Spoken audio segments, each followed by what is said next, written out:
Oi, meus amores, bom dia. Última aula de história da semana, vamos finalizar o capítulo. Dom Pedro II está enfrentando vários problemas no seu governo.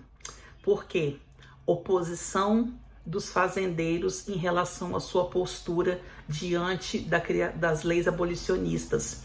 Os fazendeiros deixaram de apoiar Dom Pedro porque a princesa Isabel assinou a Lei Áurea e esses fazendeiros tinham muitos escravos. Imagina o prejuízo que eles tiveram. Para tentar amenizar a situação, Dom Pedro prometeu que iria reembolsar esses fazendeiros pelo dinheiro que eles gastaram na compra de escravos. Não reembolsou. Um outro grupo que está muito descontente com a figura de Dom Pedro é o Exército. Eles querem a proclamação de uma república. Então isso está causando uma intriga entre o governo e o Exército brasileiro. E agora Dom Pedro vai se envolver numa questão religiosa.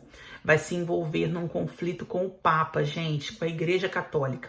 Então, esses três grupos tão poderosos, que é os fazendeiros, o Exército e a Igreja, vão bater de frente com o imperador até que não vai suportar a pressão e a proclamação da República vai acontecer e Dom Pedro II vai ser retirado do poder. Então, vamos falar sobre esse conflito de Dom Pedro com a Igreja Católica, que colocou fim ao segundo reinado. Bom, a história com a igreja é o seguinte: o Papa mandava ordens para o Brasil e muitas dessas ordens, por ser um país católico, Dom Pedro deveria acatar essas ordens vindas do Papa, que o Papa é o líder supremo da Igreja Católica, e Dom Pedro não acatava. Principalmente relacionado aos maçons. A maçonaria é um grupo, uma sociedade secreta, que na época tinha muita especulação, que eles tinham envolvimento com bruxaria e tudo mais. E o Papa pediu para que Dom Pedro afastasse todos os maçons da Igreja Católica aqui no Brasil. Só que muitos maçons eram nobres, eram grandes fazendeiros, pessoas que tinham muito dinheiro, muito poder, muita influência. Dom Pedro não queria entrar em confronto com essas pessoas e acabou mantendo elas frequentando a igreja normalmente, não afastou esses membros da igreja. Isso vai começar a trazer uma relação conflituosa entre o Papa e Dom Pedro II, porque ele não acatava as ordens vindas do seu superior. Bom, além da oposição do exército, dos republicanos, dos abolicionistas, o governo de Dom Pedro encontrou em conflito com a igreja. De acordo com a Constituição do Império Brasileiro, a religião oficial era o catolicismo, o que garantia alguns privilégios à Igreja Católica. Essa aliança entre Estado e Igreja era chamada de padroado. Por essa aliança, o imperador tinha poder para indicar candidatos a bispos, autorizar ou vetar o cumprimento de algumas determinações do Papa.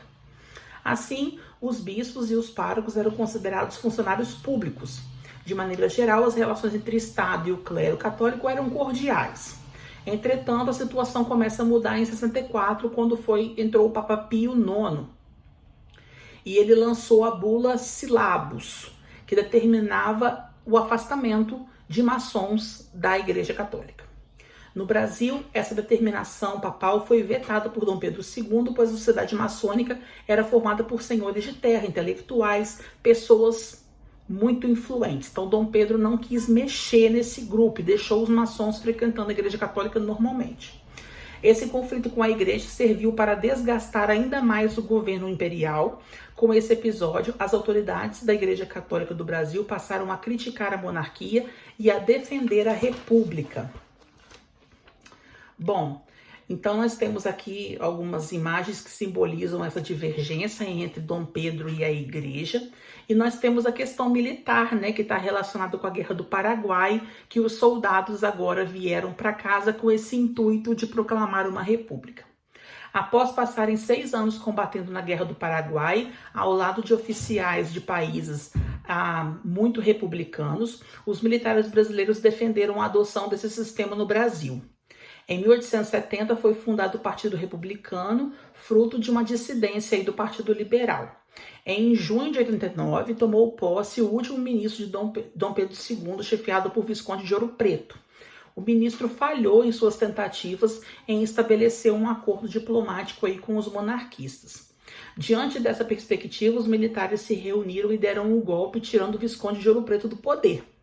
E aí, vamos lá para o final. É importante ressaltar que todos os fatores que geraram a crise do Segundo Reinado estavam interligados. Então, nós temos militares insatisfeitos, né, por conta da crise política, nós temos os fazendeiros, nós temos a Igreja Católica, que também passou a ter conflitos com Dom Pedro II. Tudo isso vai contribuir para que Dom Pedro II saia do poder. Claro, você vai ter um capítulo especial mais para frente para falar sobre essa crise toda e a proclamação da República, mas é bom que você entenda que os problemas já estão surgindo. Não é que ele vai sair do poder de uma hora para outra, mas os grupos, as instituições mais importantes que mais apoiavam Dom Pedro e que mais sustentavam Dom Pedro do poder já não estão mais satisfeitos com o seu governo. Aqui nós temos o dia da proclamação da República, mas é claro, nós vamos falar mais profundamente sobre isso. Vamos só finalizar lá embaixo.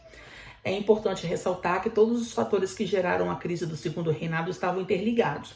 Os conflitos na região platina, como a Guerra do Paraguai, a elevada dívida externa do Brasil diante da Inglaterra e o aumento dos impostos. Além disso, os militares que participaram de conflitos voltaram com ideias para a formação de um novo Brasil, né, uma republicano livre da escravidão.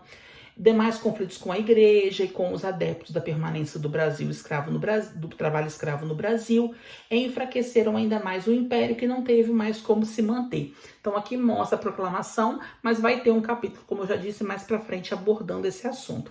Agora você tem alguns deverzinhos para fazer e a gente volta na semana que vem finalizando de uma vez por todas esse assunto e com atividade avaliativa. Beijos e até mais. Tchau, tchau.